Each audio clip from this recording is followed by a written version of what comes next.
মুসা আলাইহিস সালাম কারুনকে বললেন, তুমি যাকাত দাও, আমি তোমার কাছ থেকে দয়া চাই না, অনুগ্রহ চাই না। ইয ক্বালা লাহু কওমুহু লা তাফরাহ ইন্নাল্লাহা লা ইউহিব্বুল ফারিহিন। হে কারুন, অহংকার করো না, বেশি লাফালাফি করো না। যিনি টাকা পয়সার মালিক, যিনি তোমাকে ধন সম্পদ দিয়েছেন, সেই মালিকের কাছে তুমি তাকে যাকাত দাও। কারুন স্বীকার করল।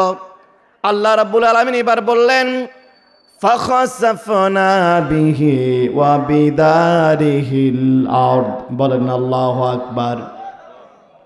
আল্লাহ তাআলা হুকুম দিলেন, কায়রো শহর মিশর থেকে, মিশরের রাজধানী কায়রো, কায়রো শহর থেকে 750 কিলোমিটার দূরে কারুনের বাড়ি। আল্লাহ কারুনের পুরা গ্রামটাকে মাটির নিচে দাবা দিয়েছেন। বলেন আল্লাহু আকবার। আরো চিৎকার করে বলেন আল্লাহু আকবার। আল্লাহ রাব্বুল আলামিন কারুনকে দাবা দিয়েছেন। এজন্য ওমর বিন খাত্তাব বলেছেন, ওমান ইয়াতাজ্জা বিমালিহি ফালয়ানজুর ইলা কারুন। তুমি যদি টাকা পয়সার মালিক হওয়ার পর নিজেকে অনেক কিছু মনে করো, তাহলে তুমি কারুনের দিকে তাকাও। কারুনকে আল্লাহ মাটির নিচে দাবা দিয়েছেন। ওমর বিন খাত্তাব বলেন, 3 নম্বরে, ওমান ইয়াতাজ্জা বিনাসাবিহি ফালয়ানজুর ইলা আবি লাহাব। কোনো ব্যক্তি যদি বংশের গৌরব দেখায়, আমি মণ্ডল গোষ্ঠীর লোক, তুমি কারে ভয় দেখাও? আমি ডাক দিলেই 10টা লাঠি বের হবে, এরকম গোষ্ঠীর অহংকার আছে না নাই? কথা বলেন না কেন? আমি এমপির ভাতিজা, আমার দাদা অমুক গ্রামের চেয়ারম্যান ছিল, আমার ভাই অমুক দলের নেতা, আমার ভাই অমুক দলের এমপির চামচা। ওমর বিন খাত্তাব বলেন, তুমি যদি বংশের গৌরব দেখাও, নেতার গৌরব দেখাও, মানুষকে যদি এরকম ভয় ভীতি দেখাও, তাহলে তুমি আবু লাহাবের দিকে তাকাও। আবু লাহাব ছিল নবী সাল্লাল্লাহু আলাইহি ওয়াসাল্লামের আপন চাচা। কথা বলেন ঠিক কিনা? নবীজির আপন চাচা, একই বংশ, একই গোষ্ঠী। আবু লাহাবের বাড়ি আর রসুলের বাড়ি একটা দেওয়ালের পার্থক্য। দেওয়ালের এই পাশে রসুলের বাড়ি, আর দেওয়ালের এই পাশে আবু লাহাবের বাড়ি।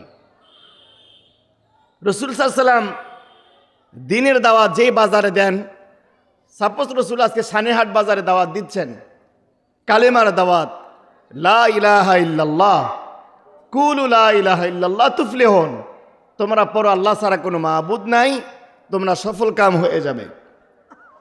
রসুল দাওয়াত শেষ করাও, শেষ, পিছনে একটা লোক দাঁড়িয়ে যেত, দাঁড়িয়ে বলতো, খবরদার এই পাগলের কথা শুনবা না। এ হচ্ছে মোহাম্মদ নামে একটা পাগল, যে মানুষের স্বামী স্ত্রীর মধ্যে বিভেদ সৃষ্টি করে তোমাদের দেবতা থেকে তোমাদের আলাদা করতে চায়। বলেন নাউজুবিল্লাহ। লোকজন জিজ্ঞাসা করত, ইনি আপনার কে হয়? তখন বলতো, আমার আপন ভাতিজা, কিন্তু আমাদের দিন থেকে বেদিন হয়ে গিয়েছে।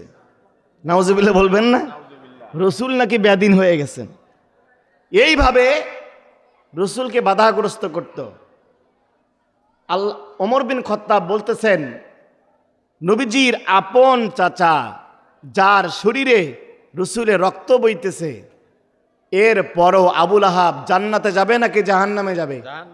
কথা বলেন না কেন? আমরা সবাই জানি, আল্লাহ কোরআনে বলছেন, কোরআনে 9 জন ব্যক্তির নামে আল্লাহ 9টা সূরা দিয়েছেন, 6 জন নবীর নামে 6টা সূরা দিয়েছেন। হুদ আলাইহিস সালাম, ইউসুফ আলাইহিস সালাম, ইব্রাহিম আলাইহিস সালাম, নূহ আলাইহিস সালাম, এরপরে মুহাম্মদ সাল্লাল্লাহু আলাইহি ওয়াসাল্লাম, নূহ আলাইহিস সালাম, ইব্রাহিম আলাইহিস সালাম, এরপরে মুহাম্মদ সাল্লাল্লাহু আলাইহি সাল্লাম, ইব্রাহিম আলাইহিস সালাম, হুদ আলাইহিস সালাম, ইউসুফ আলাইহিস সালাম। এরপরে 2 জন নবী নয় আল্লাহর ওলি ছিলেন, তাদের নামে সূরা দিয়েছেন, মারিয়াম আলাইহিস সালাম এবং লোকমান আলাইহিস সালাম। একজন কাফেরের নামে আল্লাহ একটা সূরা দিয়েছেন, সেই কাফেরের নাম হলো আবু লাহাব। একজন কাফেরের নামে একটা সূরা আছে, ফেরাউনের নামে কোনো সূরা আছে? আবু জেহেলের নামে আছে? কোন কাফেরের নামে আছে? আল্লাহ আবু লাহাবের নামে কেন সূরা দিলেন?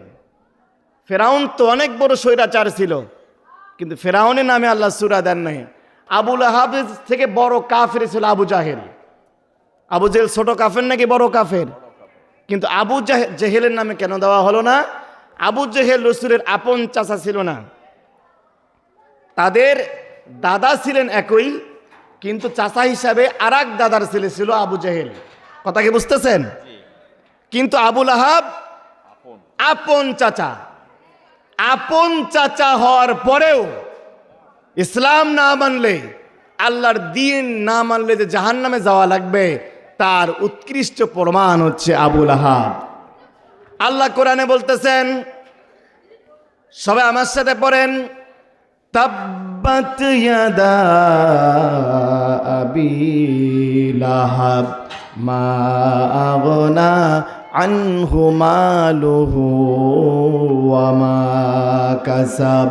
বলেন আল্লাহু আকবার। তাব্বাত ইয়াদা আবি লাহাব, আবু লাহাব ধ্বংস হয়েছে। মা আগনা আনহু মালুহু ওয়া মা কাসাব, তার টাকা পয়সা ধন দৌলত সন্তান সন্ততি কোনো কাজে লাগে নাই। রসুলের সাথে গাদ্দারি করার কারণে বদরের যুদ্ধের 7-8 বছর আগে সূরা লাহাবটা নাজিল হয়েছিল। 7-8 বছর পরে বদরের যুদ্ধ সংগঠিত হয়। বদরের যুদ্ধে আল্লাহ 70 জন বড় বড় কাফেরকে দুনিয়া থেকে বিদায় করেছেন। আবু জেহেল মারা গেছে, উতবা মারা গেছে, সাইবা মারা গেছে। এরকম 70 জন বড় বড় কাফেরের লিডার, তারা মারা যাওয়ার পর আবু লাহাবের কাছে সংবাদ আসলো বড় বড় নেতারা মারা গেছে। এই সংবাদ শোনার পরে আবু লাহাব খুবই মর্মাহত হলো। ওই দিন তার গলার মধ্যে প্লেগ রোগ দেখা দিল। প্লেগ রোগ বর্তমানে যেটা স্মল পক্স, গুটি বসন্ত, চিনেন আপনারা? এখন নাই, আমার দাদার কাছ থেকে দাদির কাছ থেকে গল্প শুনেছি। আগে এই গুটি বসন্ত হলে তাকে মানুষ বাড়িতে রাখতো না, তার আশপাশে কেউ যেত না। কথা বোঝেন নাই ভাইরা? এই গুটি বসন্ত দেখা দিল বদরের যুদ্ধের পরবর্তী 7 দিনের মধ্যেই গলার মধ্যে শুরু হলো। তার গলা থেকে পুরা শরীরেই তার স্মল পক্স গুটি বসন্ত ছড়িয়ে পড়ল। এ ভাই, এ ঘুম পাড়তেছে কেন? মাইকটা ঠিক করে, আমার গলাটা তো নষ্ট হয়ে যাচ্ছে। ইকোটা বাড়ায় দেন।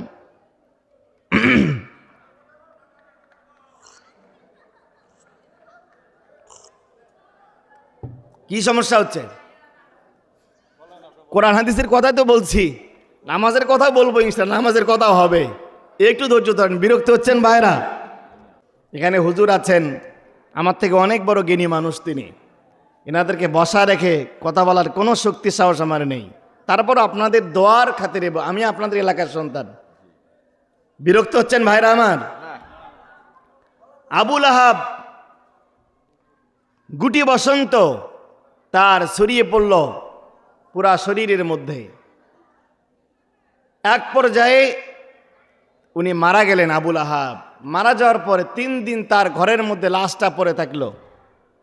3 দিন একটা মানুষ পড়ে থাকলে, লাশ পড়ে থাকলে গন্ধ বের হবে কি হবে না? দেখেন, রসুলের সাথে বেয়াদবি করার কারণে আল্লাহ দুনিয়াতে, আল্লাহ যে বলছেন তাব্বাত ইয়াদা আবি লাহাব, ও ধ্বংস হবে, ধ্বংস হয়েছে। 3 দিন পরে গ্রামবাসীরা এসে ছেলেদেরকে বলতেছে, এ ছেলেরা, তোমাদের বাবা মারা গেছে, লাশটা তাড়াতাড়ি পাহাড়ের মধ্যে ফেলে আসো, গ্রামে থাকা যাচ্ছে না, দুর্গন্ধ ছুটে গেছে। ছেলেরা মুখের মধ্যে গামছা বেঁধে, লাঠিতে বেঁধে লাশটা টানতে টানতে পাহাড়ে নিয়ে গেছে। পাহাড়ে নিয়ে যাওয়ার পর এরকম পাথর দিয়ে, লাঠি দিয়ে, লাশটাকে হাত দিয়ে বলায় নাই, লাঠি দিয়ে ঠেলতে ঠেলতে ও পাহাড়ে গর্তের মধ্যে রেখে দেওয়া হয়েছে। ওমর বিন খাত্তাব বললেন, মা নিতাজ্জা বিনা সবিহি ফাল আনজুর ইলা আবি লাহাব। যদি কেউ এমপির ভাতিজা হয়ে গরম দেখান, আমি প্রধানমন্ত্রীর দলের লোক, আমরা ক্ষমতায় গেছি, আমাদের ঠেকায় কে? আমরা সরকারে আছি, এই চিন্তা অনেকের আসরে নাই। কথা বলেন না কেন? আমরা রংপুরে এমপি হইতে পারি নাই, কিন্তু আমরা সরকার হয়েছি। আমাদের ঠেকায় কে? রংপুরের লোক নাকি মফিজ হয়ে গিয়েছে। ভোটের আগে কিন্তু রংপুরের লোক সোনার হরিণ ছিল। কথা বলেন না কেন? ভোটের পরে আমরা হয়ে গেছি কি মফিজ। মনে রাখবেন, আমাদেরকে মফিজ বলেন, রাজাকার বলেন, যুদ্ধ অপরাধী বলেন, যাই বলেন, আমরা ইসলামের পক্ষে অবস্থান নিয়েছি। কথা বলেন ঠিক কিনা? জীবন গেলেও আমরা ইসলামের পক্ষে, জীবন থাকলে ইসলামের পক্ষে। ইসলামের পক্ষ থেকে এক চুল আমাদের সরাতে পারবে না। আমার ভাইরা, আল্লাহ রব্বুল আলামিন প্রমাণ করলেন, তুমি এমপির ভাতিজা হও, সরকারি দলের লোকে হও, ইসলামের বিরোধিতা করলে আবুল আহাবের মতো পরিণতি তোমারও হতে পারে। ওমর বিন খাত্তাব 4 নম্বরে বলতেছেন, ইন্নামাল ইজ্জাতু বিত্তাকওয়া, ক্ষমতার মধ্যে সম্মান নাই, টাকার মধ্যে সম্মান নাই, বংশ গৌরবের মধ্যে সম্মান নাই, সম্মান রয়েছে কেবল তাকওয়ার মধ্যে। বলেন সুবহানাল্লাহ। পরহেজগারিতার মধ্যে